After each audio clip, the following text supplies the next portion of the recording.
I'm sure you are. Yeah, so am I. So am I. To be honest, I look forward to it every week.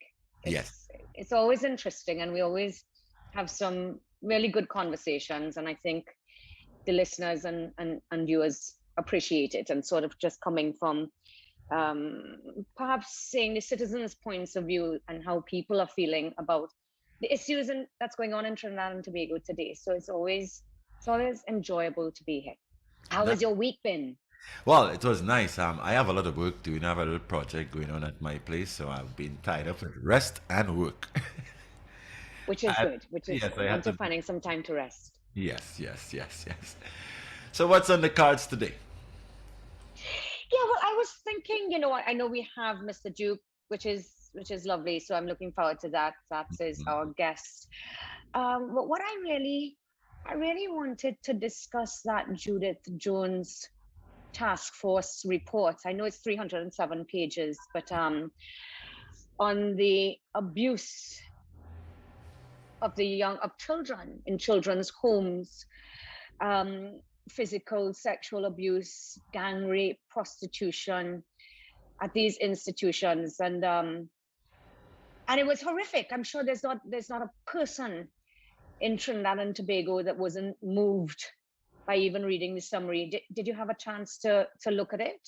No, I didn't, but I've been hearing a lot of talk bandied around about it, and I too feel the same way that I don't know what's going on with these kind of institutions. So it's bothering. Exactly. Yeah, very bothering. It's worrying because we're looking at children and who are a vulnerable group in society who are in homes, so they won't have their family members or their parents or anybody there. And to think that they've been put in a position where they are being harmed by the same people that are supposed to be looking after them is scary. Yeah. Now we see this happening throughout Trinidad and Tobago, throughout the world. But when it happened and I saw it here, it wasn't something that surprised me. I'll tell you, it wasn't something that surprised me because we've been hearing things like this for some time. But that it continued to happen and was happening on such a wide scale in such a small country, that there must have been people who knew. And again, before investigation and before I actually have a moment to, read the report in its entirety, I know people are casting blame on the Children's Authority. And I was reading briefly that the minister was saying, she would prefer if we didn't do that. But my point is, I'm not here to cast blame either, but clearly someone is at fault because something has been going terribly wrong in these institutions. And to read about them locking a Down syndrome girl in the stairs, I assume that was probably at the bottom of the stairs, I have heard myself about, because I do some work with homes as well, people bringing items for the kids and not receiving it. But this is a huge issue, and I think it is one that I deeply hope would not be swept under the carpet. And it's not often we get to commend the government, but I think, give jackets when it is due. And that is, I think I commend them for they had a cabinet appointed team, and I mean, they must be commended for that. And now, again, like with everything else and all the other reports, I would like to see what is going to come out of it. The checks and balances, and of course, heads must roll. you know we have to rebuild these institutions in such a way that these young people, both boys and girls, can feel safe and feel that they actually have a voice when something isn't going right. We saw St. Michael's at some stage. I don't know if you remember it, perhaps a couple of years ago, being closed down. Some of these institutions, perhaps that is the solution. But again, checks and balances, the children's authority, you must be physically checking on them as well, social services, um, background checks on the people that you're hiring. Are they qualified? um I don't know. I know you said, I mean, I myself, I haven't read the report, but you agree with me that this is something that has been going on for some time Yes, in Trinidad. yes, I agree. And it's about time that somebody be accountable, because you're not hearing that. You're just hearing about blames and where the fingers are Yeah, pointing. Somebody has to be held accountable. I and s- there must be police investigation if that's right. that's what. That's right. I totally agree. Richard has just joined us. Good afternoon, Richard. Lovely. Mr. Noray? Hi, Richard. Yes, you can continue in the meantime, Mickela. Yes. So we see so many times again, commission of No, inquiry. it's the mute nub. It's the mute nub. Oh, hi, Thank Rich. Good you. How evening. are you? How are you? How are you, I'm Michaela? good. I'm good. I'm good. I'm good. We were just having a little chat about this Uh-huh. recent report by Uh-huh. Judith Jones that came out, the task force reports on the physical, sexual abuse, gang rape, prostitutions at these children's institutions.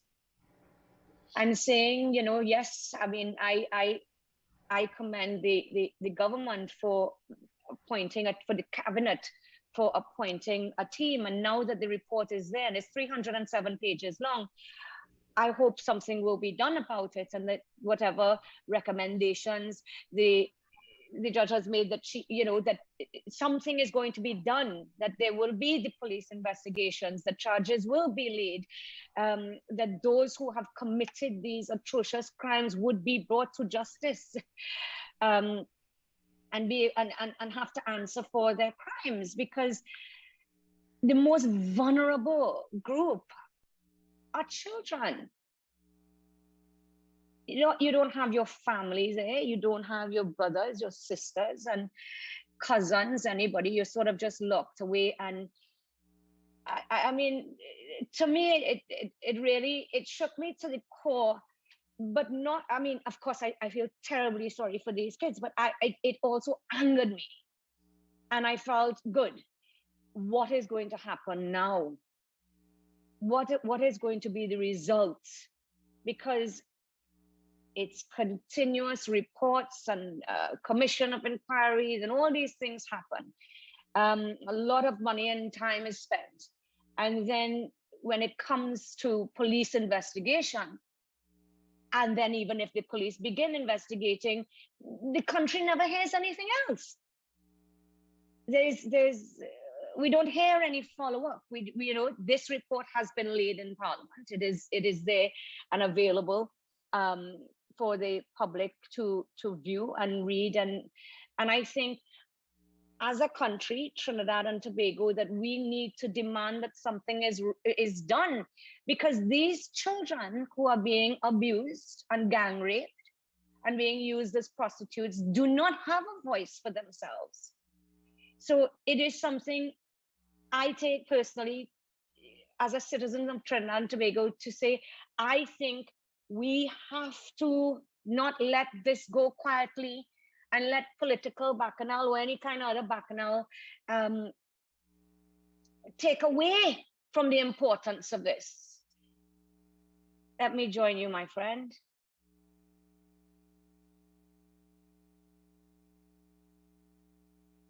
You see me? I'm not hearing you, We're not Rich. hearing Richard. Turn up Yeah, your Yes, volume. yes, yeah. yes, yes. All It's right. always much better this way, Yeah. Michaela.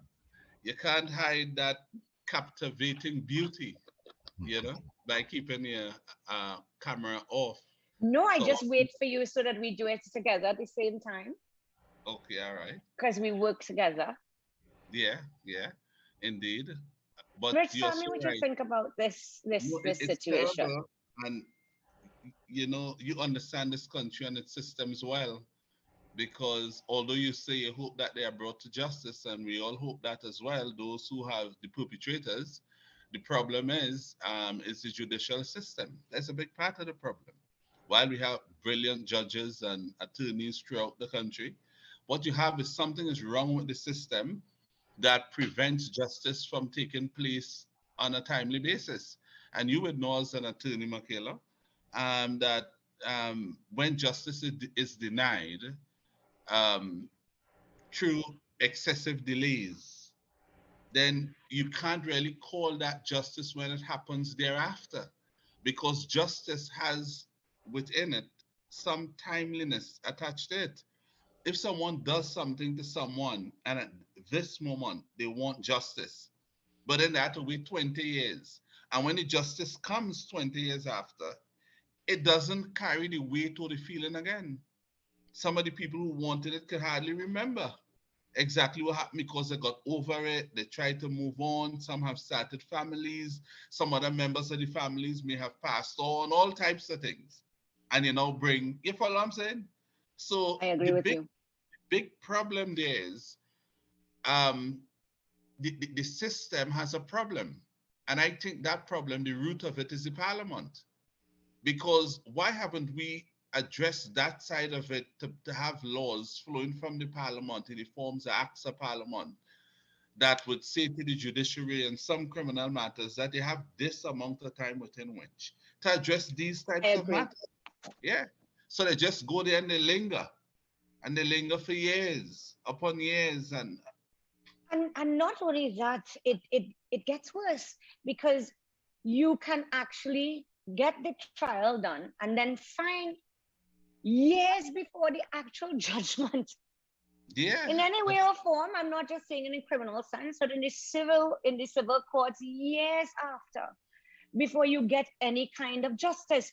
But Rich, one of the things I was thinking, we got this report, 307 pages. This is an absolute brilliant lady, Justice Jones.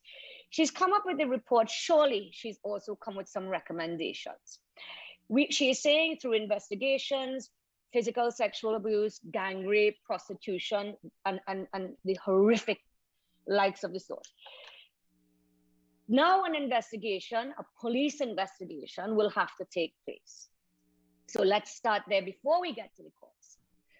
And therefore, when that investigation takes place, you then take the file, will then go to the DPP, and the DPP will decide whether or not persons or a person should be charged.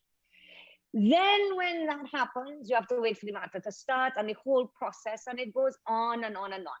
And when you start talking, the first thing you hear is, the DPP is understaffed. We didn't have enough people to deal with this matter because we had so and so happening. We have all these different reports. I mean, honestly, it happens every single time under every government. Millions have been spent on commission of inquiries, millions have been spent on reports and different things. What comes out of it? And I feel for myself, as a citizen, first and foremost, of Trinidad and Tobago, that I don't feel very hopeful that something is going to happen and heads are going to roll, that people who have committed these atrocious acts will be held accountable, because the damage that they have done, and I'm not putting aside physically for a second, mentally, emotionally, psychologically, to these children, in many cases will be irreparable. And that's why we come back to what you were saying about justice. Even if that gives them some peace, but do you see this happening? What is the next step after the report, and now it's been laid in Parliament, Rick?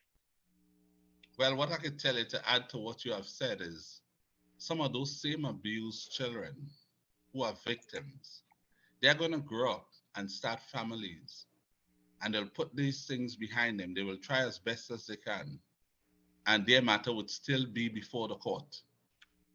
You understand that?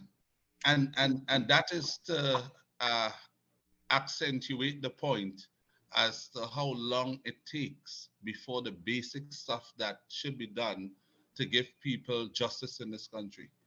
I had to say it in that way to highlight how long it takes, and when it comes, it cannot be deemed to be justice anymore, because it takes too long, and it is sad. And I want to tell you from here today that, and I mean this, with the greatest degree of sensitivity to the victims and their family, but I would say, just as you said, you don't have confidence in it or something like that you said. Neither do I. Neither do I. I want to go further to say I don't believe anything going to come of it. What I could guarantee you would flow from it is a lot of talk, and that talk would only remain in circulation if people like us here in these programs and others in society keep on talking about it. It will keep the talk alive. But from the time you stop talking about it, that's it. And then the lives of those persons who are victims, they just throw them aside. However they hang the swing, however they make it through life, so be it. And that, I mean, so a lot is not going well in the country, and that's just the truth. A lot is not going well. And any area you decide to place a hand on to pull out, you would look at it, examine it. There's nowhere you could turn to, you could say, whatever sector you pull, it's problematic, it's trouble. And I am saying, as I've said over the week, and this not being political, but between 2015 and now, this administration, I'm calling it one, has spent the most amount of money in the history of this country. And yet still some of the basic things that affect human beings have not been addressed.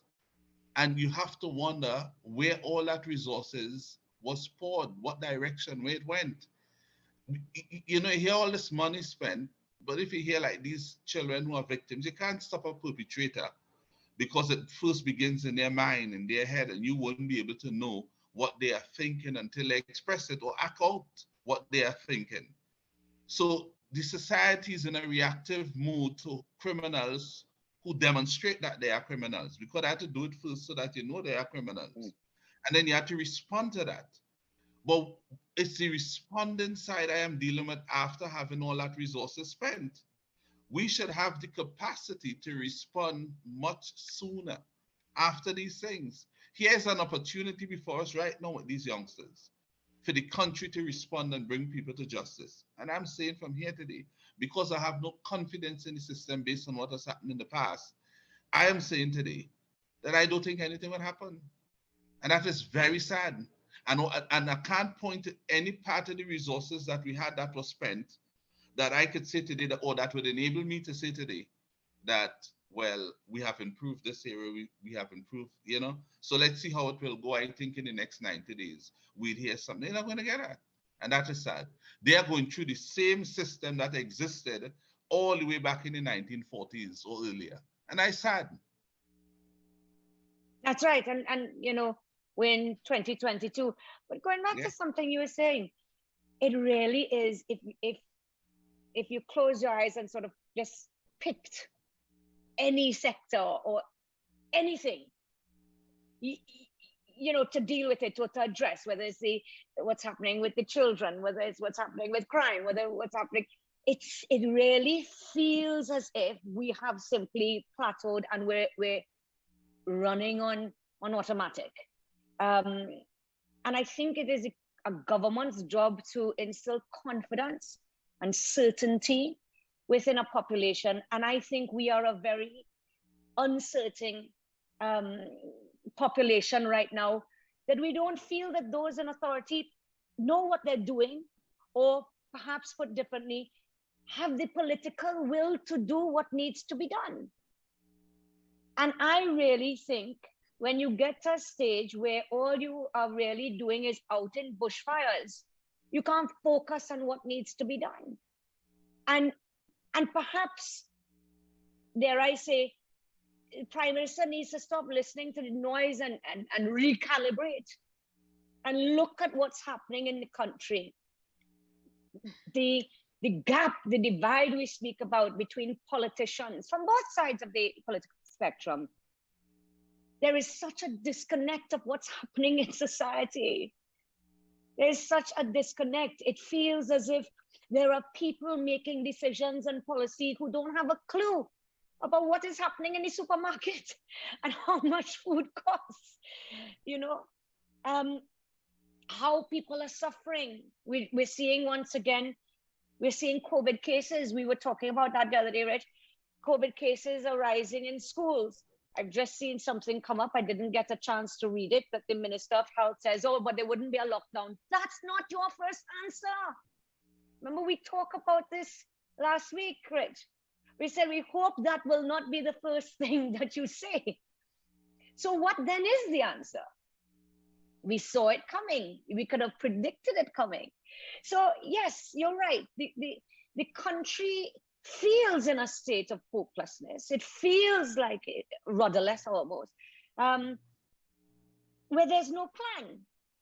And you have the same situation happening with the opposition because you're not hearing a plan from them either. So the citizens are just, I sometimes have to tell you as a citizen, sometimes you just feel like a sitting duck. Well, that's where people like you come in, Mickela, with your party. Yesterday we had on Gary Griffith with his party, and Right. many others, because more people who get involved in this process, what it would do, it would offer the citizens, albeit such a small population, more options, and it will break the dominance that people believed that would be the only thing to continue to propel the country forward. Yeah. And that must change. It must be that they were dominant, the two dominant parties. They were. But they must not continue going forward in such a way at the expense of the citizens of the country. Those parties could continue to attempt to do what they have been doing. That's fine. I'm saying whenever I talk here, I'm talking to our listeners and in trying to inform them and condition them to know that you have other options and you don't have to lock yourself in any way. And if you don't like what you see, you do like what the people in Tobago did.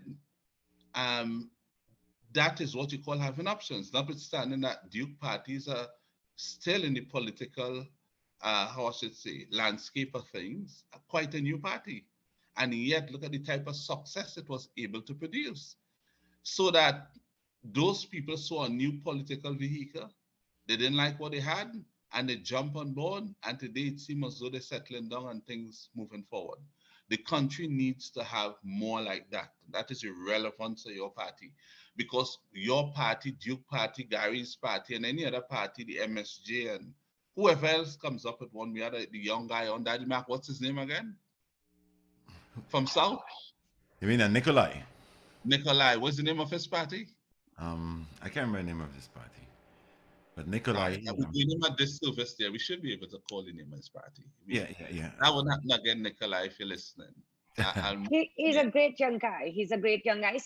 And I think that's nice as well. I think you need some new faces and people to be brave enough to stand up and not look at it as forming a new party is always going to be difficult, and it takes a lot of hard work. But to not be afraid to stand up to the juggernauts, or those who have been there longer than we have.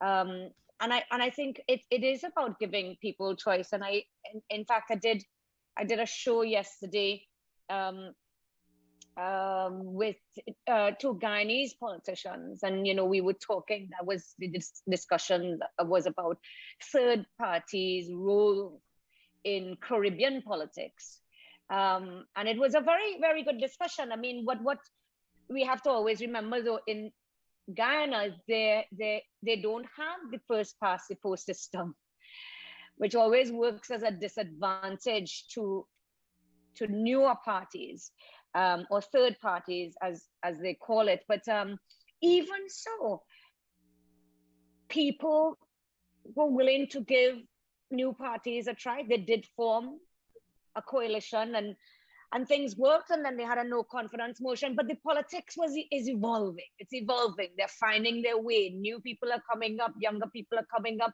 with a new vision for society. And I think that's important. That's important. That's what democracy is based on. Yeah. What provides the citizens of any country or the world with the best quality products and prices? Competition. And that is what I'm trying to stimulate in this country. The same concept. so that when people hear one politician talks a whole bag of garbage, they could simply turn away and look to someone else and don't have to feel as though, they are stuck here. You have to absorb, you have to tolerate this and absorb that nonsense and still try to fight with yourself to justify and rationalize the nonsense you just heard to help yourself look past it to continue to stay with this or that politician. You must be able to say, that person is not the person.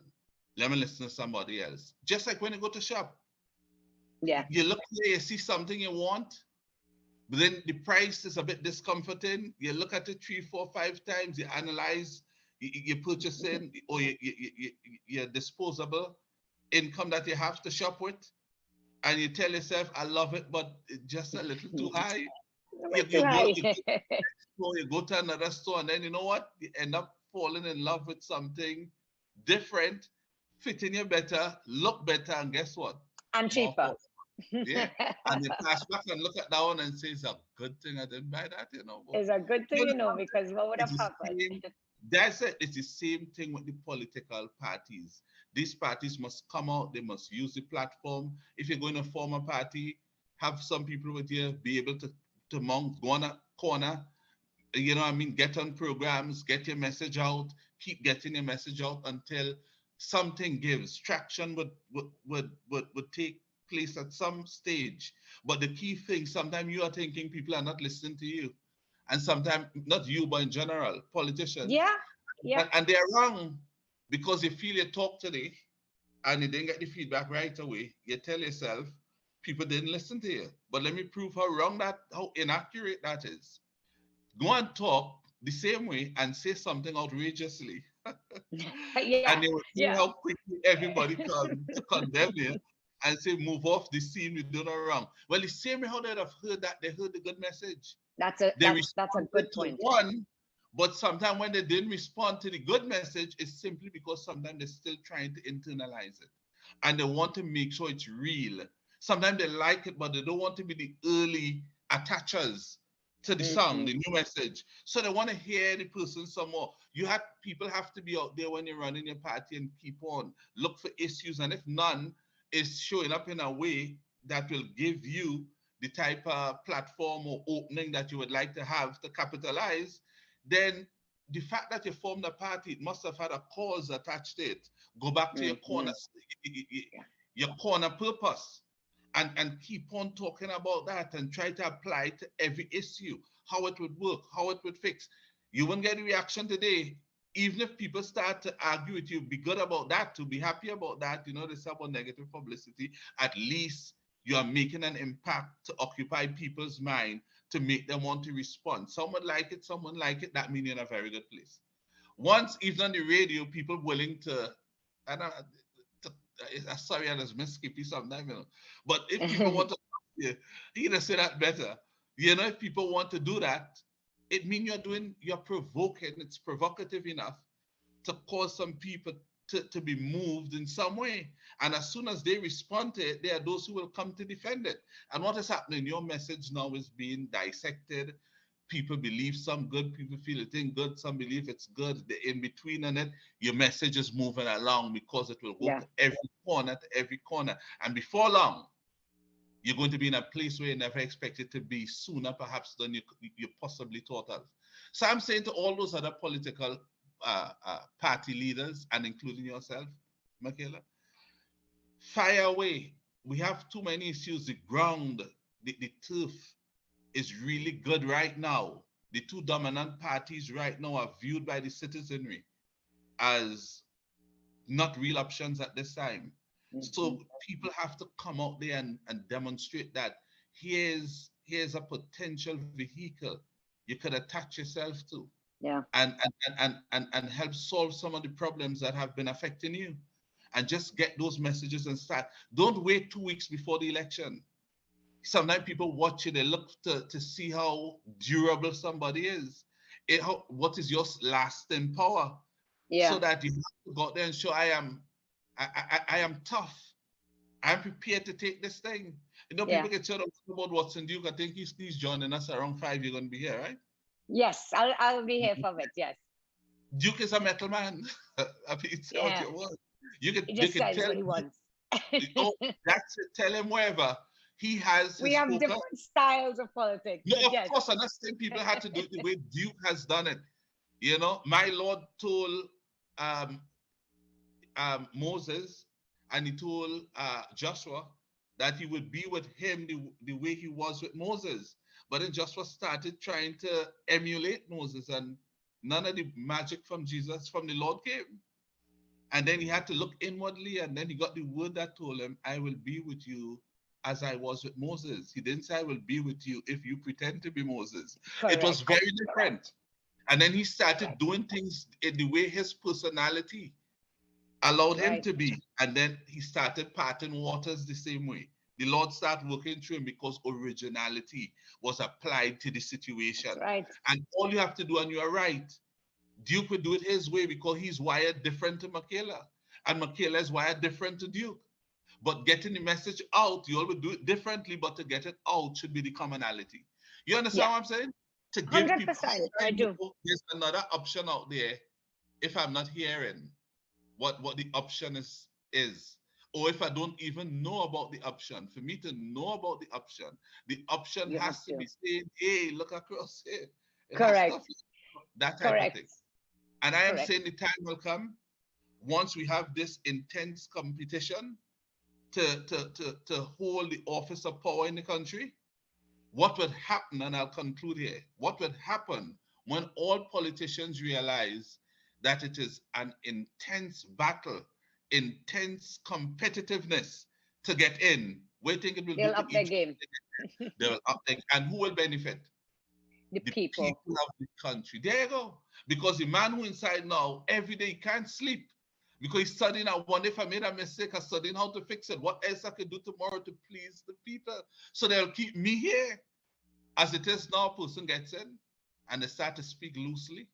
They talk all types of foolishness and they go all over the place and say what I want. And then they still expect to get back in office because then they can stop and say, if not me, who? You understand? No, Yeah. no, no. Yeah. Yeah. Yeah. Yeah.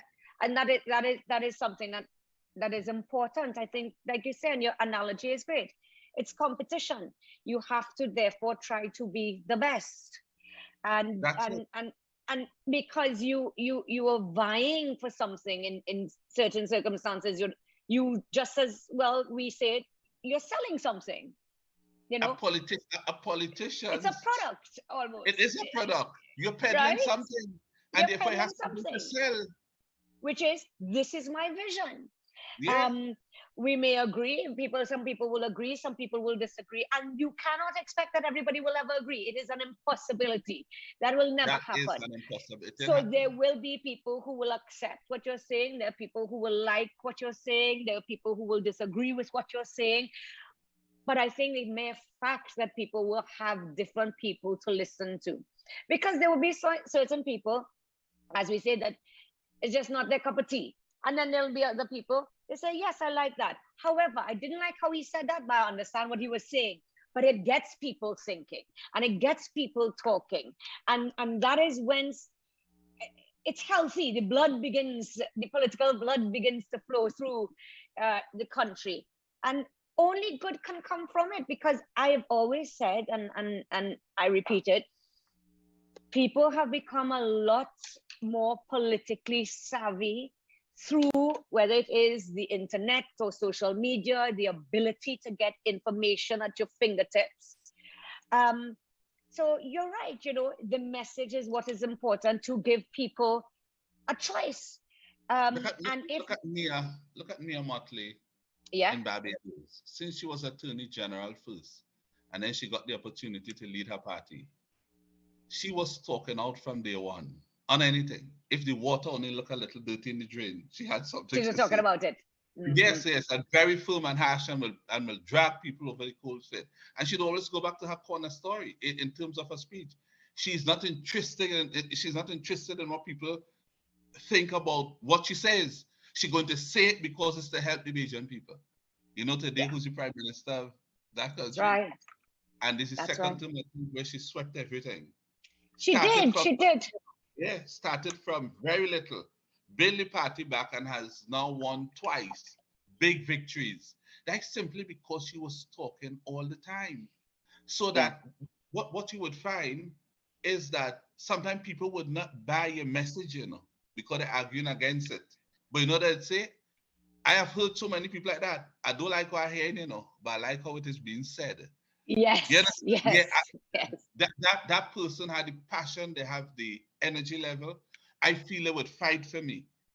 And Yeah. sometimes that is what it is. Sometimes they get involved to help refine the message they don't like because they Yeah. like how it is. And they come into work, Right. to see who they could talk to so that person could talk to the person who lead them to see if they could adjust or tweak the message. And Yes.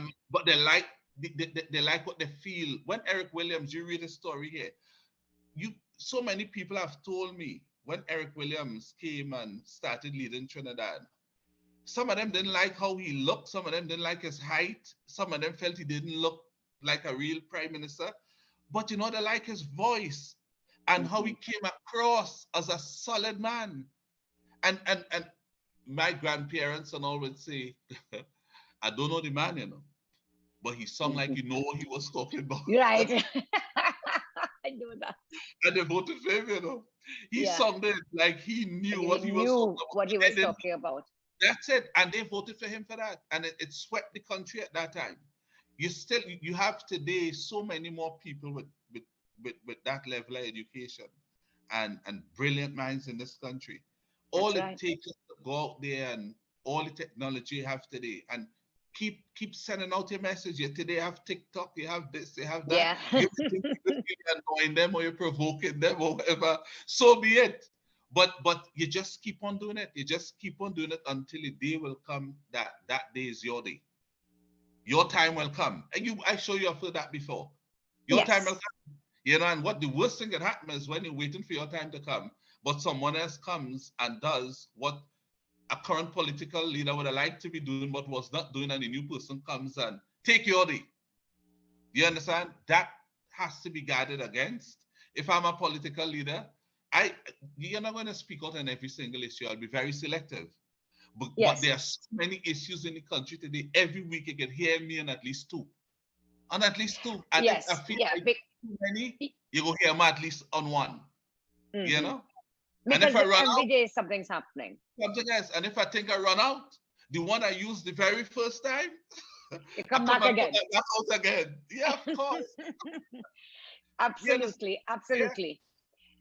I don't know if you look at TBA, and I do. Sometimes you look at TBA and you look at the pastors and you look for a new message every time. Sometimes the pastors themselves may not have a new message. You know what you get? They get a repeat on their slot. And then I said, well, I heard this message before. If you know what I mean. That type of thing. But still, you would pick up something when you listen to it again that you missed the first time. So if you put out something now, I mean, politicians, and Yeah. that was 4 months ago, but you find there's nothing too meaty to go on now, you go back to one of the early ones and put it back out again, you Yeah. know? And that to me, Trinidad is not too much of a, some people say it's difficult. It would have some heavy lifting involved in it. But um, I don't think it is as hard as some people try to make it out to be. Trinidadians are too kind still and loving Very and too kind to give people an opportunity to hear them. and forgiving Yeah, sometimes to their detriment. But they do listen. And Trinbagonians, and they listen and to what you have to say. And I believe we'll give you a fair chance. And as going back to what you were saying, sometimes you have to say the same thing 3 and 4 times yes, yes, yes. because whilst there are so many different issues, you can really every single day be swamped by something that's happening. And again, with social media, content is flying at you continuously. Um, and you're right, you have to establish your place, whatever way you choose to do so, by letting your voice be heard on issues that you believe in and that you feel strongly about. Because I do believe as well that you can't fool everybody, and people will eventually see whether you're serious about this, you're genuine in your motives for wanting to get into power. I think those things will be shown, and it's a better time. And maybe you, again, working before an election, as we were discussing earlier, Rich, is important, because it'll give people enough time to judge you. It'll give That's people it. enough time to give you a chance and say, well, I've been hearing this and this person has been consistent. Because a lot of times political parties are formed, and we discussed this before the election, and for the purpose of the election, and sometimes coalitions and different things, and then afterwards sort of dies down, and then when coming up close to an election again. But the reality is also people wouldn't know you.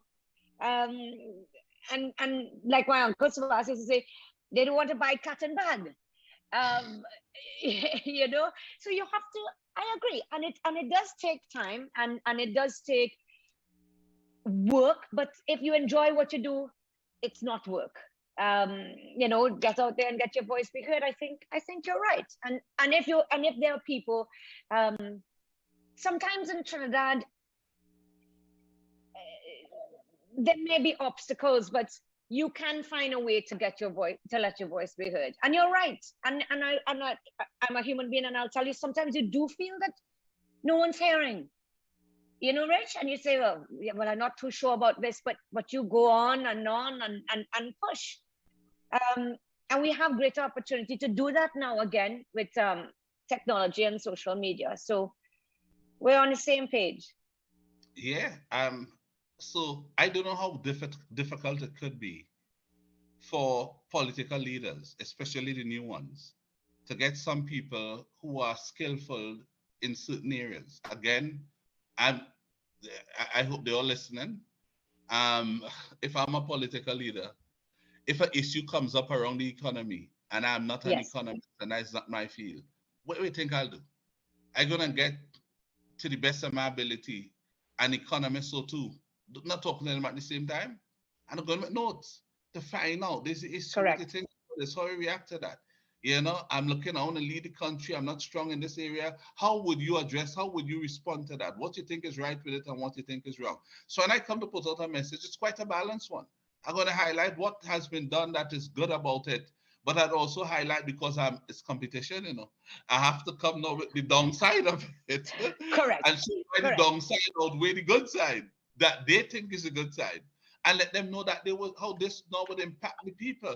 And by doing it this way, you have left out so many people in society. You didn't consider this group of people. While these people benefit, and I hope they benefit, and I want them to benefit, this was not considered deep and broad enough to incorporate so many other people in the society. And my Yes. issue is that this did not go far enough. It came across as though you were very selective. You pursue a policy to benefit some and leave some others out, Leave and some that's out. wrong. And then you explain, you don't just say it, you explain how it left some out, Yes. and how it included some others.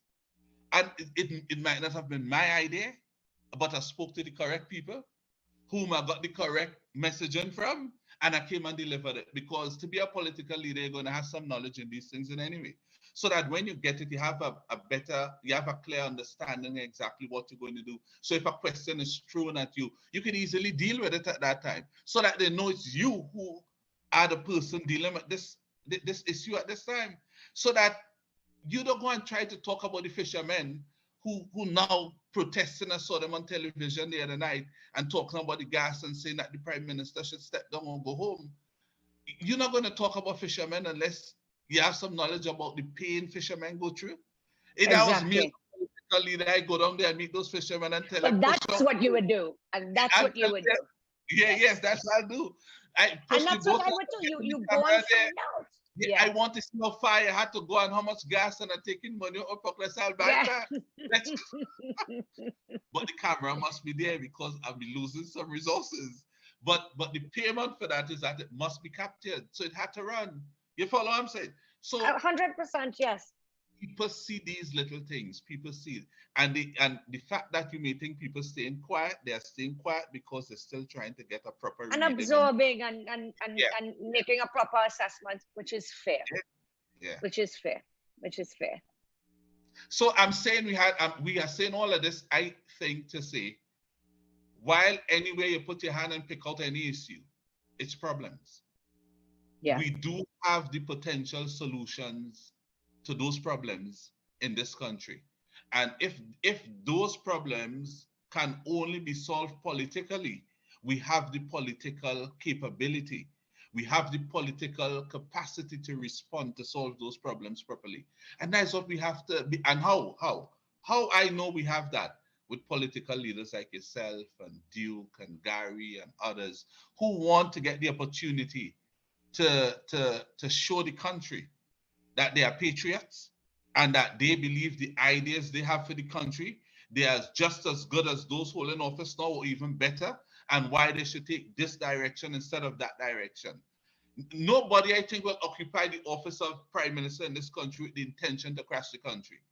You understand? So the country technically would be safe. It's just that some people may not like the policy approaches, because you may have liked what it had before because you were benefiting from that. But when you change your policy approaches, those who were never benefiting in the first place may get the first opportunity to start to benefit. Yeah. So the country wouldn't, the sky wouldn't fall in according to the great late Patrick Manning.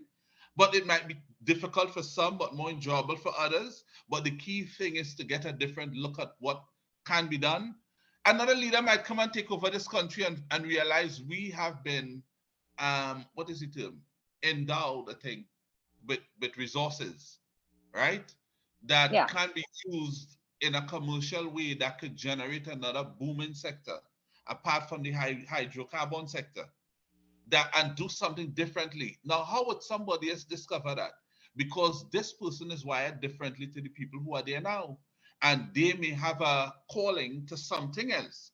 And they may, through the office, be able to look like Daddy Mac, our producer here, is always talking about the southern side and the Pitch Lake and so on. Suppose one person Yes. there with understanding who was in different parts of the world and saw what is going on with that and realize it might come across and start to prepare us for that time.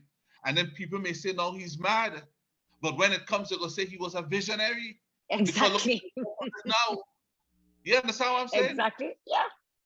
Those Absolutely. who are there now, Absolutely, who Rich. have no interest in the Pitch Lake and so on, they will not get up tomorrow with a sudden liking for it to do something. Where they are concerned, that's dead, and they would have expressed that already. So they're not going back on their word. To find new things that can be used to help the economy in this country is to get new people with new ideas. The same people can generate, they're in a circular pattern. They go And to they've been there for a long yeah, time, a long time. yeah, And sometimes that's what happens. But also, I think what you're saying, um, to sort of tie it together, people also do not want to simply hear bacchanal. When you stand and you complain and complain about what this one isn't doing, and I understand it's war and it has its own morality and all the different things, but I think people do want to talk about issues. I think people that affect them or want to yeah. hear about issues that affect them. Not only the problems, but what you think the solution is. Because I think a time will come, and maybe what we should also do, Rich, is push for debates. Of course. I am We have a whole field of political 101% leaders. for that. Yeah, Have debates. What yeah, do you intend? Not about what this one didn't do or that one didn't do or that one was supposed to do, but what do you intend to do? Um, and not pie in the sky ideas, but realistic ideas of how we could move the country forward, or better yet, what is your vision for the country? What would I like to, if you're going to build a house, Rich, you must know what it's going to look like. Well, I yeah, wanted to have 3 bedrooms, first of all, or I wanted to just be a flat, or I wanted to be this. And then you say, okay, well, this is how I'll put furnishings and different things. So you must have a vision in the first place. And I feel that if, and that is where I think I have that strength and would like to push to force people to speak about the issues that affect us, but also to discuss solutions and or possible solutions. Because that way, not to fight each other, but that way, the more solutions that come up, the greater likelihood change can come because you may have an idea to do something and I may have an idea. So not in an antagonistic way, but to discuss and tell the population, this is how I think, this is the problem. And not just stop there, but this is how I think it could be solved. This is how I think this should be addressed. This is what my vision is. And I think that must come at some stage, and it must come way before the general election. So yes, we're on the same page. Otherwise, you can't simply say what everybody already knows and just be the voice that's saying it. People are going to think, well, you know, you're vying for a position of power. How we could deal with this? How can we deal with the health system in a technologically advanced way so that not everybody going casualty? How do we look at the healthcare system to say, when we have our health centers, that you go there first, you do this? Do we need to digitize things? You know, vision, so that things will improve, so that things can function more efficiently. I think those conversations are healthy. And whilst a little picong and a little bacchanal is good, to move away from the mudslinging, because I know as a citizen, I'm fed up of hearing it. Yeah. I mean, there's only so much you can laugh and joke about it and okay, but then it becomes tiresome when your life continues to not improve as a citizen. Yeah. And that is true. And every time you have to look inwardly to the movement you and your family would have made over a period of time, and you realize you haven't moved much, not even incrementally per se. Yeah. Those things should be telling enough to those families. But the sad reality is some don't recognize it. And it takes me back to the other voices in terms of political leaders and the competition. When a family supported a group or party, and that party got in, and the 5 years went, and this family life did not improve, you need other voices to help that family understand that their lives did not make any major or any type of movement at all over the last 5 years, because if there was movement, it was backwards. Or they went backwards, but they couldn't recognize it for themselves because they're now studying what's really going on. Sometimes you need a voice outside to draw, you know, that issue to your attention through using effective examples, so that you realize, wait now, boys, 5 years, that the new voice could come and tell you, 5 years ago, this is how here it was, and you were promised this, and look at this 5 years later, after you went and voted, look at the situation. You're going to do that again. You have to have, I mean, as I said before, I don't think it's that hard. It requires some heavy lifting, but it can be done. And I would say Trinidad and Tobago would solve its problems within a year and a half. I'm saying that, within a year and a half. I'm not talking about 15 years, or within a year and a half.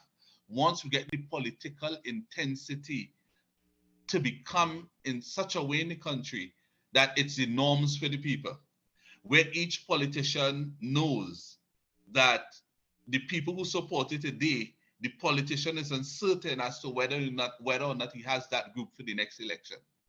You understand? Right. And that will keep you thinking and doing the best you could. It will make and improving your product. Of course, yes. You will constantly be refining whatever you do on a daily basis, and you'll be refining it in a way to satisfy the people more and more. And you would know instead of yourself. Instead of yourself. Oh my dear me, could you repeat that? Satisfying the people instead of yourself. That's it, dear. Instead of yourself, because now the focus shifts. You happy to be where you are in terms of the political office, because you can't help but enjoy some of the spoils. But while you're enjoying it, your mind is fixated on what else you could do to stay here. But do your job. Yeah. You're elected to work for people, not for yourself. My you know, part is the seat of prime minister in this country should be a mostly discomforted one, because by the time you sit up there, you feel like, one, you don't want to leave, but you know the slightest incorrect movement you make could see you out. You can get it. Get it. Yeah. You know, and that's in the way that we run the country into a state of becoming internationally viewed as politically unstable. Not that I'm talking about, but that competition should be so tense that when you make an error, your competitors must be able to magnify it and keep on Yes. talking about it. So when you go to the next election, you're in trouble, you know. You're in trouble. Somebody else should be there. So what that will cause other political leaders to do when they get in, they're going to be very measured. They're going to triangulate thoroughly their research. Make sure when they come at a position, it doesn't come along with it. Major openings where when they're done talking, here you turn on the radio, everybody said he talked nonsense. You know, we said that is foolishness. And hold them to accountability, Yeah, hold them yeah. accountable. That is one thing that we miss in Trinidad. Talk, talk, talk, talk, talk. You have to be held accountable, and The talk you is can be nice, held. but you must be The held talk is accountable. lovely. The talk is Yeah, sweet. The words, yeah, accountability and transparency, only insofar as it doesn't apply to you. You know, it should apply to everybody else, and that's yeah, not how it works. It's yeah. not how it works. It cannot be. I see our guest. I don't know if Mickela could welcome him in, because after 5, I think he's to join us around 5:10, and it's seconds away from that now. Isn't that Sure, Mr. Duke there? Yeah, I'm having a look. Yes, yeah. Could you invite him in? Or first, sure, sure, before you sure. do it, let me not play through that just yet. You would start the conversation with him. Producer, Yeah, Richard. yeah, if that is Mr. Duke, could you welcome him if possibly could put on the mic so Mickela could introduce him to the set? Yes, it is Mr. Duke, and let me say welcome to our discussion here at Power 102 Digital, Mr. Watson Duke. Could you join us now?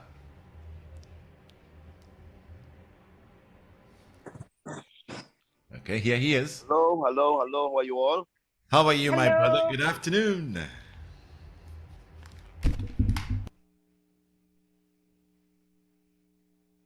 Did we lose him? Good Richard. evening, Watson. Hello. Yes, good evening, good evening, good evening. Good evening, Okay, Mr. good. Duke. How are you? I'm happy, I'm great. I'm happy to be on this very, very interesting show. I've been listening to you all. Oh, thank you, Richard. Richard is great, and I'm happy to be his co-host today. And thank you for joining us. I know that you're very, very, very busy. Are we going to be able to see you, or are you on the road, or? You can see me. I'm actually out, but you can see me, of course. On I hope I make Oh, a good. Actually, that's okay. good That's okay. here. I know That's all sometimes right. when you put the camera on, it gives a little bit of reception. So how are you doing? I haven't seen you for a long time. I can say the same for you. I've not seen you for a long time myself. Richard, I've not seen you for a long time too. Well, it's good to be on the Power 102. It's one Yeah. of my favorite stations. And the audience rather, is a very good audience here. Thank you so much for Well, being with us. Go ahead, Rich. go on, Mickela, go on. I'll No, jump in no. What afterwards. I was the first thing I must do. It would be remiss of me if I didn't. Is say congratulations on the launch of the PDP in Trinidad. Pardon me? Can you hear me? Yes, just come one more.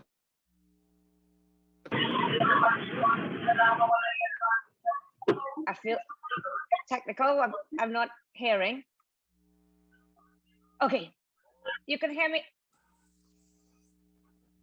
I think he's frozen, and I'm not. Good. I'm here. Okay, great. Maybe you. Right, good. Right. Yeah, I just wanted to say, of course, it would be remiss of me if I didn't say congratulations on the launch of the PDP in Trinidad on Sunday. Yes. There you are. Yes, Sunday was it. Fantastic. So great. I want to get straight into it because I'm not here for too long, and I know that you're a busy man. Tell me something. We both have launched parties, and you have been extremely successful in your party, and Mr. Farley as well.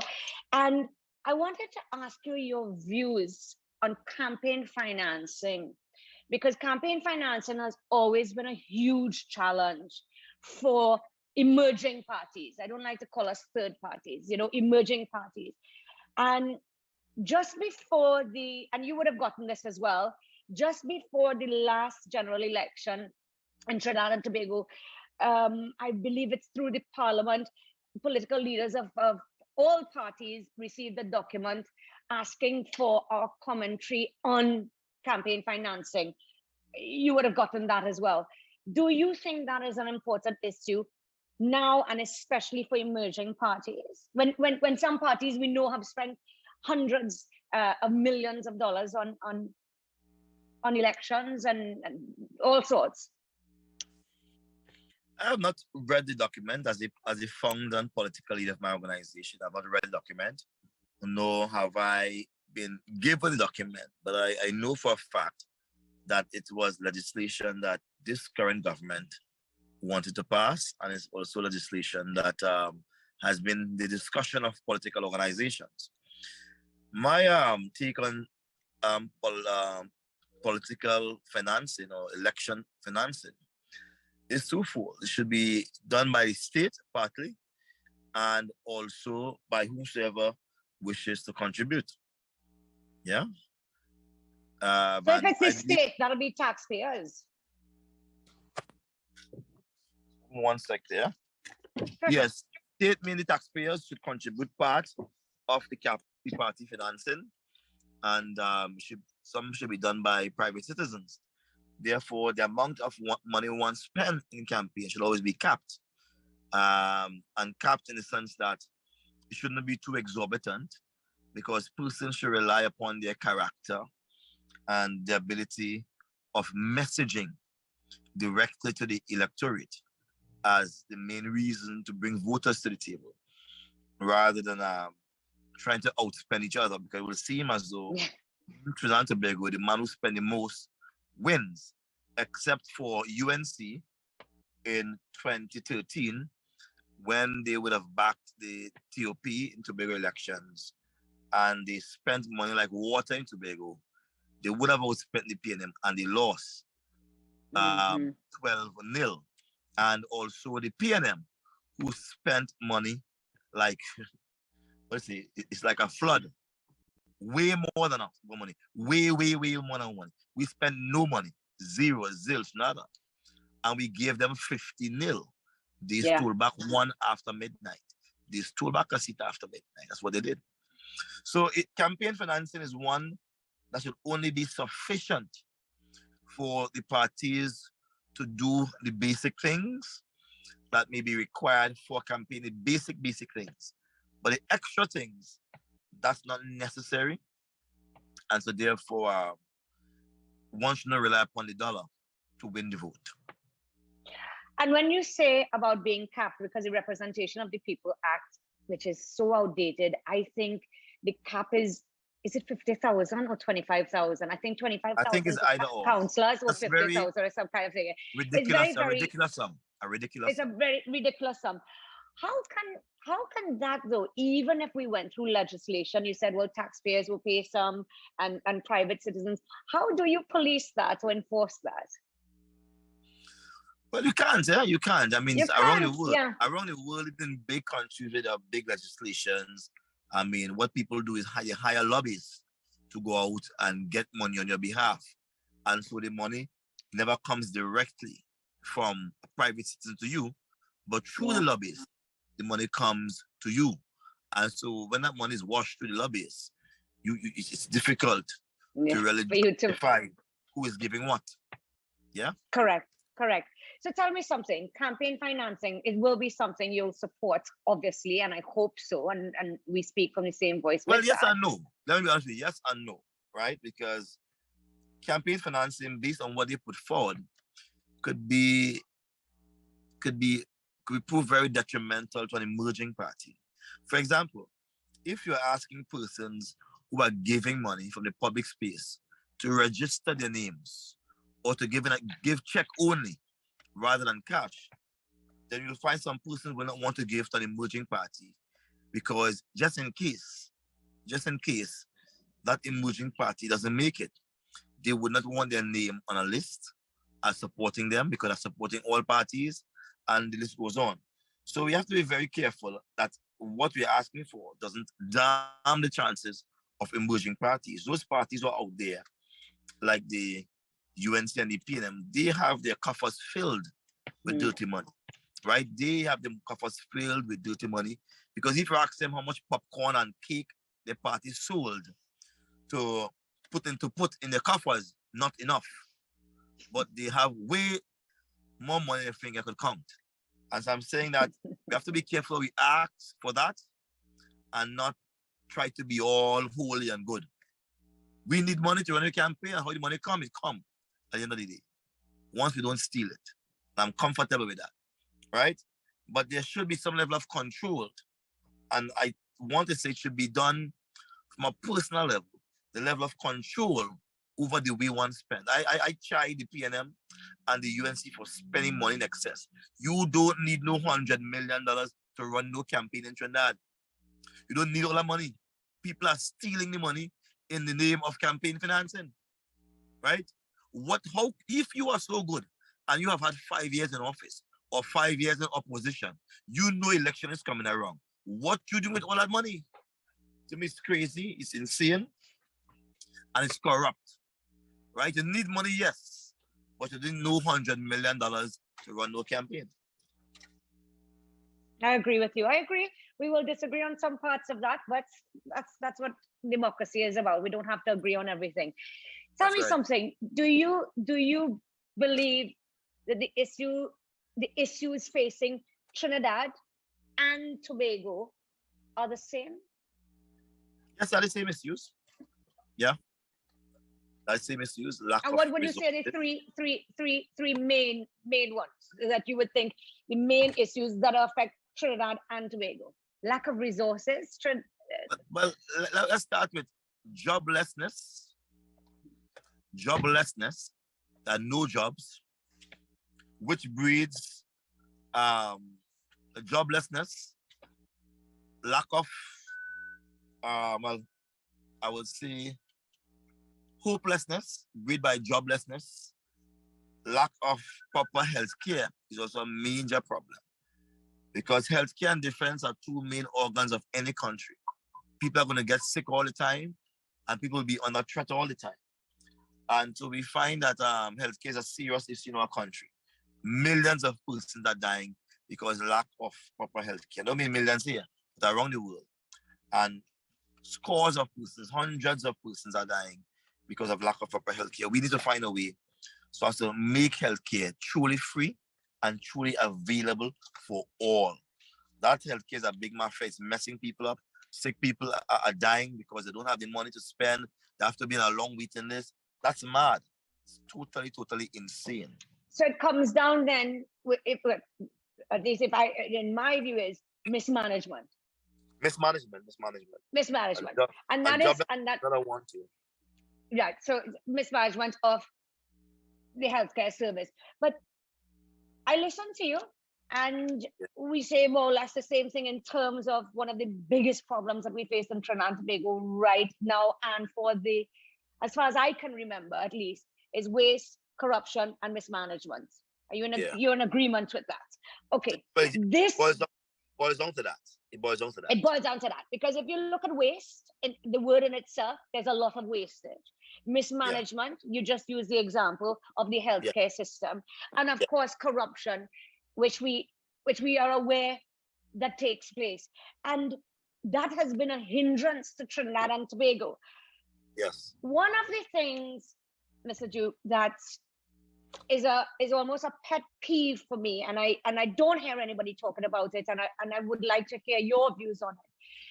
We have an Auditor General, which is a constitutional independent body under the constitutional body that is supposed to check on all of government spending. That does not function. Would you agree that does not function? The Auditor General does not function. No, not the person, but the department. It functions. I once represented the workers there. It's a very, it functions very well. Not in terms, and let me rephrase what I'm saying, because I don't think I've expressed myself properly. Not that the department itself, but the department's inability to function, because it almost is a toothless bulldog in terms of getting government bodies, ministries, state enterprises to get the information to them in time. So that's why, for example, when a regional corporation turns around and says it doesn't have money, we never know whether it doesn't have money, it wasted the money, or the government didn't give it, because you cannot go online and look in 2022 for the last report by the finance, the last report of, let's say, Superior Regional Corporation, to see where the money was spent. Nobody speaks about the Auditor General, but it is something in our Constitution that was put there for check and balance, to look at the spending of governments. And when you don't give the information, and when you don't provide the receipts, and when you don't do what you're supposed to do, the Auditor General cannot do anything about it. And so let me say to you, right, the Auditor General audits, and I think the people, they're professional people. I want to say that. However, they're fantastic. Where enforcement is concerned, it is a government's responsibility to create amendments to the laws to ensure that the Auditor General Department has some powers that they can bring persons to task and penalize them, as the case may be. However, the government is a sham. The governments of our country are all sham. People don't pay taxes, and you give them tax breaks. People are allowed to certain high society people place on charges, and they wink their eye, turn the other face. So the governments are all sham. They are all designed to suit a particular elite group of our society. While the man on the ground for one stick of weed, you're going to bust his mouth and jank out his jet and put him in prison for one stick of weed. But the big man, he has he has bowls of weed in his house and all around the place, and nobody bothers. So we need to have a serious government that really cares. One is not afraid to amend the laws so as to bring about the desired results, and one who is not afraid to allow the people also to suggest which laws requires amending. When I ask myself who set the legislative agenda and what is the mandate for creating the legislative agenda, I cringe. I wonder what drives them to create that legislative agenda. There's not one law there for poor people. Not one single law. What laws did the government create last year to benefit poor people? What laws? There's none. Also, the governments are all sham. They come into governments on big manifestos that always speak to the needs of the people. But soon as they get inside, they begin to speak to the special needs of a elite few. That's wrong. In the Auditor General Department, they have not been equipped with the proper legislation to carry out the law. Public servants are people who follow the law, If I tell them move this, they'll move this, and that's it. But they do not give them the law for which they can follow, so therefore they do nothing. And that is why I was asking you, because like I say, and you would know this as well, having represented them, the Auditor General has been understaffed. That department has been understaffed for a very, very, very long time. And under-resourced. And we are saying politicians want to talk about accountability, and they want to talk about transparency. And we have a department that is able to do that. And we are simply making life so difficult for them. Precisely. And I think these are things that we need to speak about, because if we're going to talk about accountability and transparency, there's going to have to come a time where we say how exactly we're going to ensure this. We can't simply say, well, I hope that we'll be accountable and we'll show you this and we'll be transparent. But we have a body that is there that can, to at least some extent, provide some transparency and accountability. And there isn't. In fact, I checked through most of the laws to find out what is the repercussion for giving your financials 7 to 8 years later. You cannot be in 2022 and you're now providing your document for 2007 in some cases. Agreed. And who's going to do that? But anyway, let's talk about beautiful Tobago. How can I not talk about beautiful Tobago? How have things been progressing since your historic and tremendous, your party's historic and tremendous win? Was it the 6th of December? 6th of That's December? Right. Yeah. 2021. How have things been progressing? Things have been progressing good enough given our limitations and our challenges by being constricted by the law, etc. But things have been going good enough. We believe that over a period of time, Tobago will get exactly where it needs to be, which is we need to be at a place where we can make laws to govern Tobago itself. That should be something that falls into place naturally. However, because the wickedness of the governments, they continue to allow Tobago to play the role of being less than Port of Spain City Corporation and San Fernando City Corporation. They can make bylaws without going to the parliament. But for us to make a law, it has to go to the cabinet, become a white paper, green paper, and then the parliament. So the whole thing is a joke, right? But the corporations, they can make laws more easily. They sit, they make the laws, they call it bylaws, it goes to the president. That's it. So that's why I hope the time will come when Tobago would be able to make laws that easy. Having sit in their chamber in the Tobago State Assembly, they would be able to pass those laws straight to the president and have those laws passed. So we are calling for an amendment to the THA Act, which requires a simple majority. You don't have to have a whole constitutional majority because a constitutional change is almost a permanent change. And it's one that you have to be very careful about. What they proposed in the last constitutional amendment bill for the Tobago State Assembly was the reenactment of slavery. And they wanted to kind of like legitimize it and make it permanent. And we said no to that. If you're going to amend the constitution to improve the rights of Tobagonians, then you have to do it in a way that Tobago really stands next to Trinidad in an equal sense. Pound for pound, flesh for flesh. But they wanted to place us in a subservient sense, and no part in the world will persons continue to serve in a subservient manner. They will serve, but in a respectful manner with dignity, not in a subservient way. And the PDP, and I'm glad that you brought that up, because the PDP campaigned on transformation. Yes. And I read your manifesto. It's very interesting.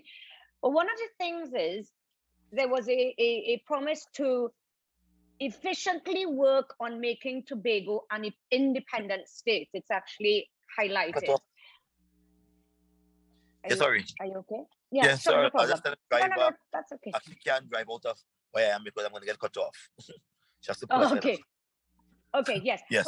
What I was saying too is the PDP campaigned on the theme of transformation. That's right. And I did not want to misquote. So, which says promising to efficiently work on making Tobago an independent state. Is that still the party's position? Well, one has to understand the concept or the context of when we say independent. We believe that just as the states in America are independent of each other, but interdependent within the whole framework of the United States of America, so we must exist as Trinidad and Tobago. In other words, we are calling for the Federal Republic of Trinidad and Tobago. We believe that we can create a federal system that suits us, the people of the country, that suits our culture, or the way we socialize, our economy, and all that type of stuff. And so to do that, it will require that Tobagonians feel, as some certain parts of Trinidad, they must feel as though they are on an equal par with Trinidad. And let me be clear with you here. Tobagonians have nothing against Trinidad. What we have a problem with is with the PNM in Trinidad. The PNM in Trinidad are not the PNM people, but the PNM executive are the ones who are responsible for enslaving Tobagonians and creating what is called a ward state in Tobago. Let me explain that to me. You are a lawyer. Tobago in 1889. This 1 sec, so please now. Plus, thanks. Yeah. Tobago in 1889 became a ward of Trinidad. Tobago in 1889 became a ward of Trinidad, right? And that's when the British gave Tobago over to Trinidad. In 1962, we gained independence.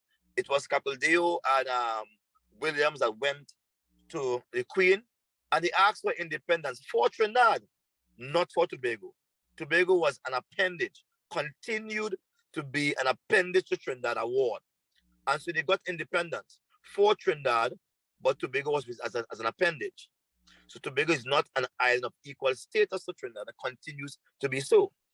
In 1976, when we became republic again, and they did that, and the Queen came down, etc., what happened is that they again attached Tobago to Trinidad as if it was an appendage, not as if Tobago was an island of equal footing.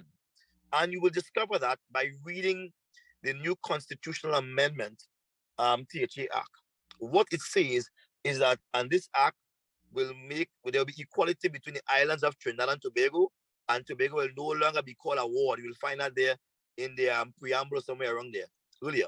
Because Tobago is still, even to this day, legally, Tobago is a ward of Trinidad. Yeah. Tobago is legally, forgive me, these Okay, places. it's okay. It's okay. Really, I know. Yeah. So it's really a ward. And it places Tobago in a subservient position, a position that our children should not be in. I don't want to be a man fighting for freedom, and my children are growing up in an environment where they are told you have to wait until Trinidad give you money. If a hurricane comes now, Tobago cannot take care of itself. Unless money comes from Trinidad, the banks in Tobago will have no money. All right? Unless instructions come from Tobago, the man at the water pump can't put on the pump. The fire service cannot run. The police service will shut down. Every instruction, right, from Trinidad every single movement in Tobago takes place on the instruction of Trinidad. That is what a ward means to us. It is a ridiculous position, something which we want to correct, something that we campaign against, and something that I am responsible for as a Deputy Chief Secretary, and also as a political leader. I'm responsible for making that change complete. But more than Tobago, because I'm not just a Tobago man, I'm a Trinidad and Tobago man, right? More than Tobago, we have lots of people in Trinidad who feel estranged from the island of Trinidad. You're living here, but you really feel as if you live in a different part of the country because the way they treat you. Imagine, right in Port of Spain, there are people without water. Well, not just Port of Spain, there are people throughout Trinidad and Tobago in all different parts, from the south, because I'm from the south. Is the capital. Port of Spain is the capital. And you could be so close to the capital, yet you feel as if you are somewhere in the jungle. That could never be. And you that's might why I say more water in the jungle. That's why I say Port of Spain. So there are people in Trinidad, in south, in the east, in the west, that feel so different that they wonder if they are really in Trinidad and Tobago. Because somehow the wealth is falling in certain places, but not in their area. We need to correct that. There needs to be balance in the society. The poor class need to be brought up to the middle class where they have. So we want to get rid of the have-nots and let everybody have, because there's more than enough money here for everyone. Just stop the stealing and the corruption. The waste, corruption, and the mismanagement. And I will tell you, Mr. Duke, one of the biggest issues is that the basic necessities of life, water, housing, that we don't have in many areas in Trinidad and Tobago. In fact, there's an area in Central right now where they've not had water for over 20 years. So wow. I think we're on the same. What kind of man is this?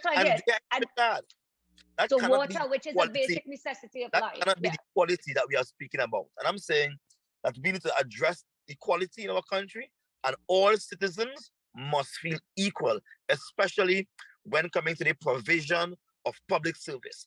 Everyone must have the same dignified treatment in a reliable and efficient manner. And the way to do that is to get rid of the waste, corruption, and mismanagement. Put it simple. The way to do that is to get rid of the PNM and the UNC.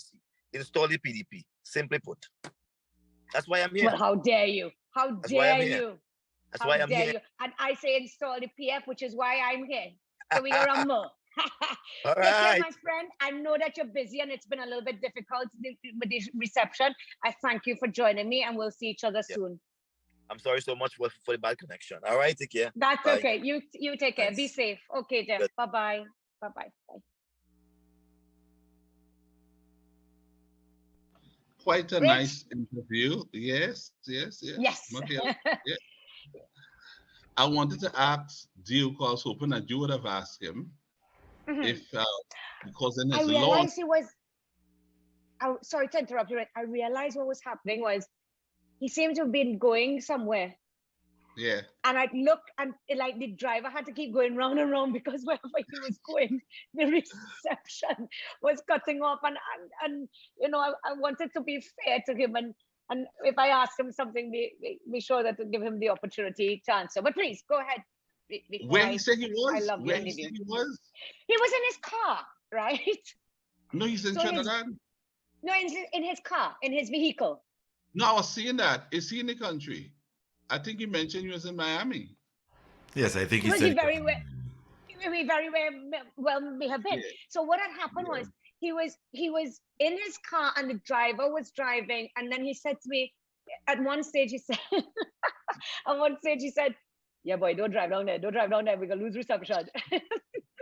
So I Yeah, I saw heard the that. poor I heard driver. that. Yeah, So the yeah. poor driver kind of was driving around, and he was a little bit he was a little, you know, preoccupied. But it was still nice chatting with him. I haven't seen him for a number of years. Please, Rich, I interrupted you. Forgive me. You wanted to No, ask him a question. no, I wanted to know when he going to take up residence in Laventille, when he launched his party. He said he was, Yes, yes. he said he He's was gonna going live to there move for a in, month or something. or something like that. Yeah, he going to eat what they eat and sit down on what they sit down and so on and bathe the way they do and to understand them, which I think is fine. I wanted to know if he had actually started the process. He said this is Well, what Mr. we can definitely ask our producer at some stage if we can't get him on for an interview, but to be able to call him and ask him um, if he has begun his We could do time. that. Yeah. His response to you on campaign financing was an interesting one. Yes, it And was, and we didn't agree on most of it, yeah, but I understood. Yeah. yeah, that there should be a limit, you know. Put a cap on it. The state could pay some, private sector could put some. Yeah, I am not, I'm not sure though. I'm not sure about asking taxpayers to pay for political parties. I just, that to me, I know it's not a simple cut and dry thing, and this is not me trying to say, you know, we're not looking for other avenues, but to ask a taxpayer to do that, in my mind, is not something I could personally agree with. I do think there should be a cap, as he has said. The problem is, how do you enforce that cap? And as he was saying, he says in America, they have lobbyists, and lobbyists wash money and be type before it comes to you, and all kinds of different things.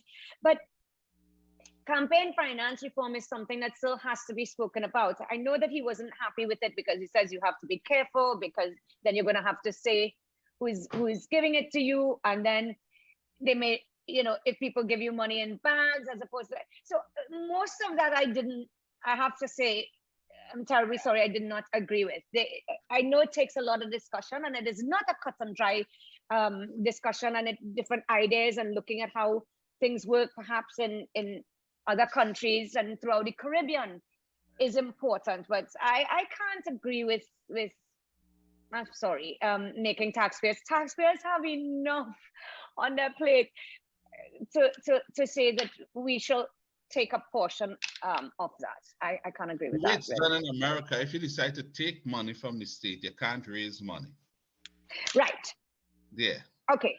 Okay. So you have the and choice. if you wait, how do you ever have to pay back this money? None of the presidential candidates, as far as I can recall, has ever really taken, because they wouldn't win, because the percentage they're going to get is far too Less. insignificant to make the type of how I should say impact they would need to make. So they all tend to look away from that and go outside and raise money on their own, which seems to come a Yeah. lot easier. They raise 100 million and thing overnight, as you know. Yeah, I So mean, the size of their population is yeah, tremendous.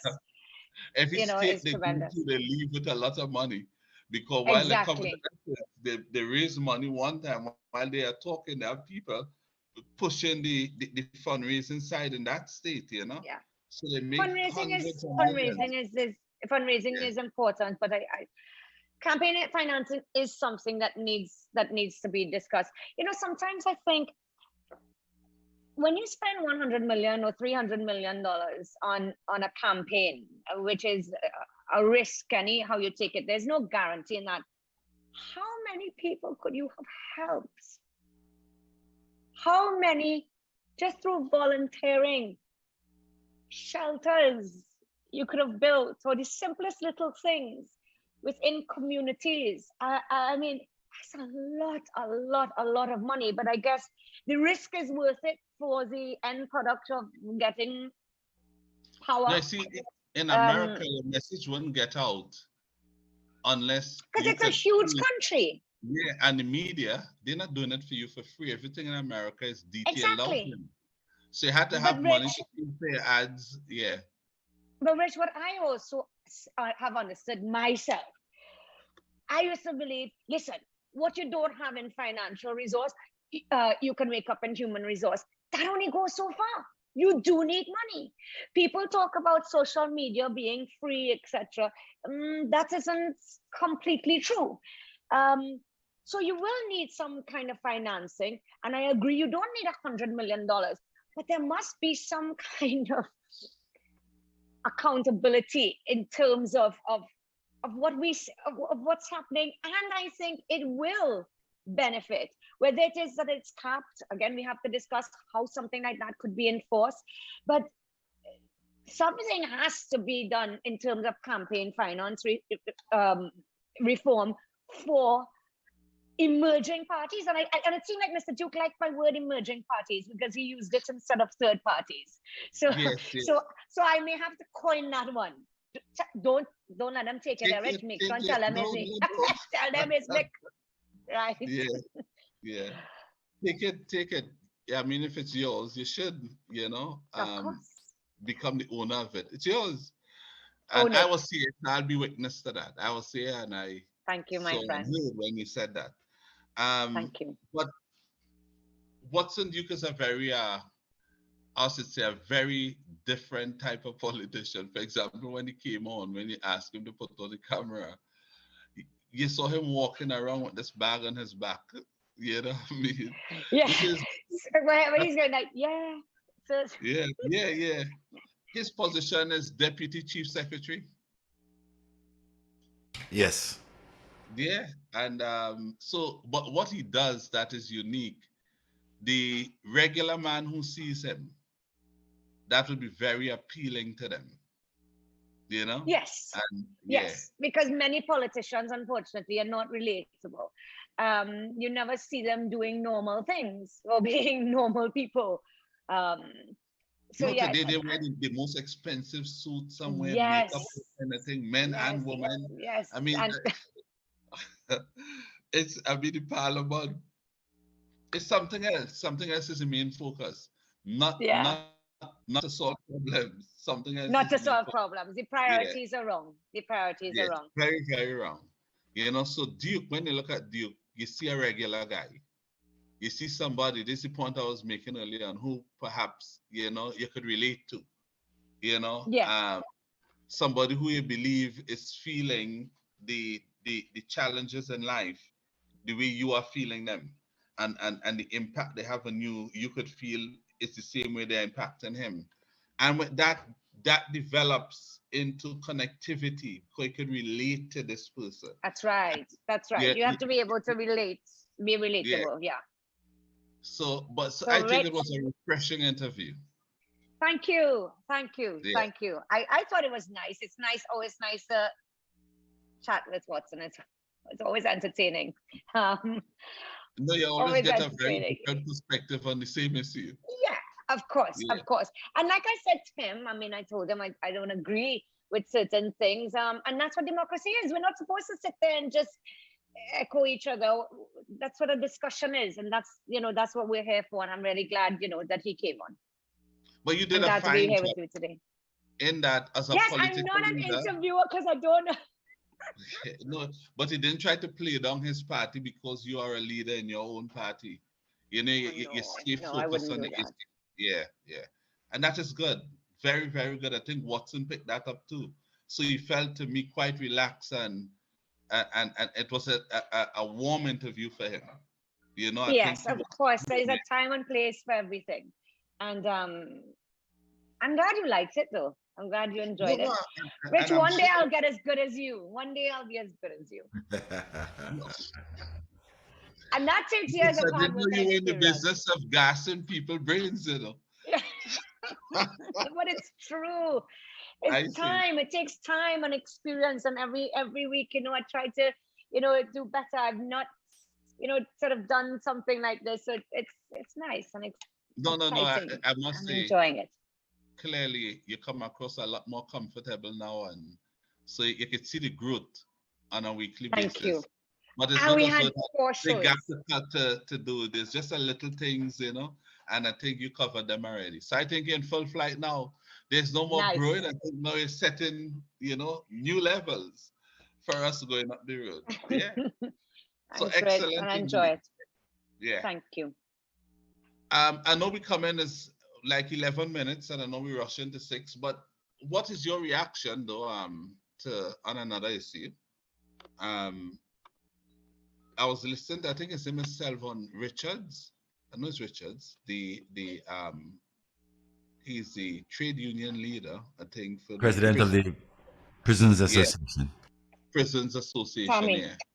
Yeah, how you tell pronounce me, his first name again? And this is a colleague I know from Batari, forgive me for hearing. and you don't know how to pronounce his name? Tevon, I think it is Richards. Yeah, something like that. But I know it's Richards. Mhm. Very pleasant guy, but also a fighter in his own way. And he was making a point, that today, for example, he was making the point that why is the government still paying money to have, prisoners transported within the prison compound? And he said he spoke to the minister about it, Hines, and in other words, he didn't get the response that he expected, and it is still going on. What he heard is that I believe I heard something to the effect that perhaps the minister was saying, well, no, that isn't, or he was going to look into it or something like that. But he said it's still going on, and he cannot understand why can't. But what is going on that the company, we know who the company is still under contract to transfer prisoners to where though? Because most things are done virtually. I'm not sure exactly what's happening. No, he Are said we talking everything the legal being done system? within the compound, so it's from one building Correct. to the next building. So is it When that they could the just walk contract- across with security. Right. Yeah. Right. With prison officers, with the great members of the army or defense force or whatever you try to do, that where there's a will, there's a way. But are we saying that the contract still exists and people are being paid and not performing a job? Or are you just dropping me from here to up the road? Well, not even up the road. I mean, Well, to be gas in price that went up too. compound in the first place, you have to be there under some contractual arrangement. You must have, because you can't just get in the prison compound, so you can't. So- And then you have trucks in there moving from one building, we are told. So you're moving from north to south in the same compound. And they That's an find that embarrassment. I'm sorry. That is, oh, we have heard so much about these contracts with the transporting yeah. of people and so on. Hundreds of millions of dollars. And they Justice want on to know time. justice on time, right? Do you believe, could the government stop that contract? I definitely think they could. I mean, I would go to the Hall of Justice and be doing a matter, and they would have the maxis or whatever you want to say, just on running all day. Never switches off. Literally on all day. Doesn't matter how long you take in court and you come back outside, and then they come and they drop, take back the prisoners. The question is, did we even need that? And were they not within the prison service people, the human resource and the vehicles that we needed, whether we needed to purchase it as an investment to do this? And we had before, and we had the green truck. We used to have the green truck. That's right. Yeah. That's right. How hard it is to buy back that contract could buy you so many of those trucks again. And the point that Mr. Richards was making is that they have so many drivers just there with nothing to drive. So he can't see it. I don't know. This is what I'm asking. Could the government stop this contract? Of I know course they it's can. I mean, possible. I don't know. I I don't know know. it's Let me not possible, say that. but That's could it? irresponsible as a lawyer because I don't know what the contract looks like. So I shouldn't say yes or no. We would And have that's to what see I'm what that. asking. Could it be done? What type of contract it is? People should ask, to get a look Yeah. at this concept because it appears as though it's one the government cannot get out of. And it seemed to Or be. doesn't want to get out of. But that's why I'm asking if you think they could. I know you're goading me into it. Yeah. I know No, you're staring at it. But yes, is it that there contracts isn't? can be terminated in many different ways. Many different ways. And you have to ask yourself, because we know the government could stop it. But the questions still come back, could they? And why would the government be taking all the licks they are getting for this arrangement that seem to be so glaringly discomforting to members of the country, citizens, and yet still you allow it to continue and you allow yourself to take all that bad beating? Why would you do that? So this is why I have to ask, could they stop it? It might be it is how things in a relationship work. Maybe it might be a symbiotic relationship. I mean, I don't know. We will have to ask them. But more important than that, if you stop it because it is the wise and proper and prudent thing to do, there's so many other things you could do with the money. That's the idea.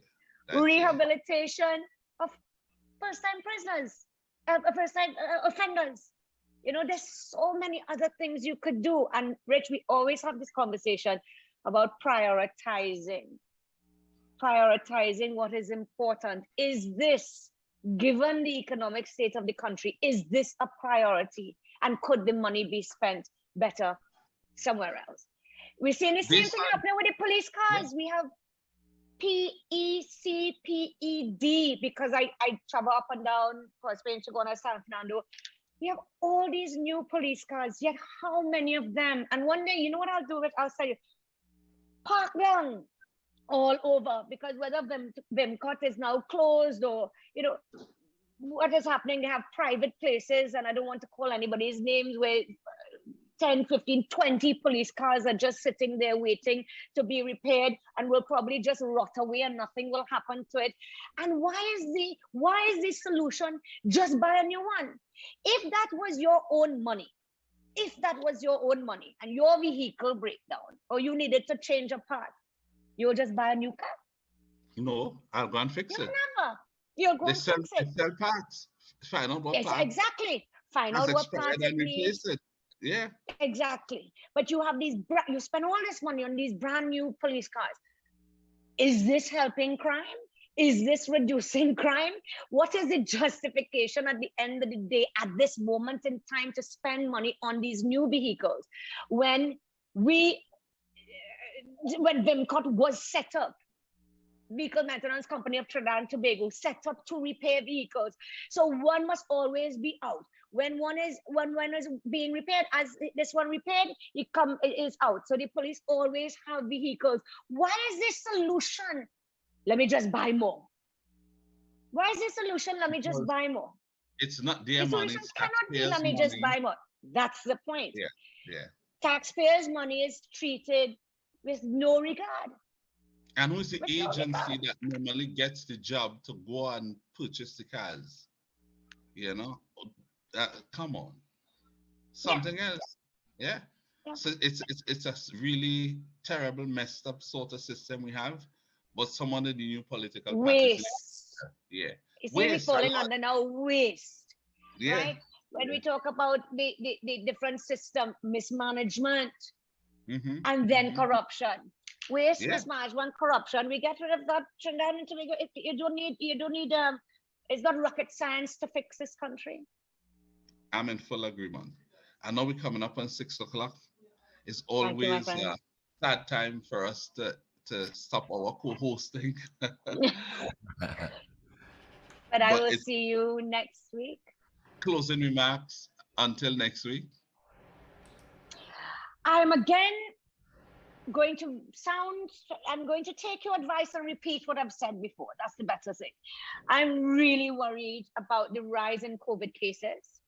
A friend who is also an attorney, his mom, a couple of days ago passed away from COVID. There's a rise in COVID. Please, I'm saying, please, people, Trinidad and Tobago, keep observing the different health protocols, if that's the right way to say it. Wash your hands, social distance, wear your masks. Don't let your guard drop. We do not want to find ourselves in a position where, again, the government locks down, if I dare use that word, the country, or then our freedoms are once again restricted. We have a little bit of control, and that is a personal responsibility. So please, I just keep saying, wear your mask, wash your hands, social distance, and look after ourselves and each other. Yeah, sure. And that's a very good message for all the people in our country at this time, because we need to keep the numbers down. We have had some spikes already. They seem, and it's a positive message, because we need to keep the economy open. I don't think businessmen want to close their doors again. I don't think the children who just started going back to school and reconnecting with their friends and now meeting their friends, yeah, the first time, that they want to break that new bond they're establishing already.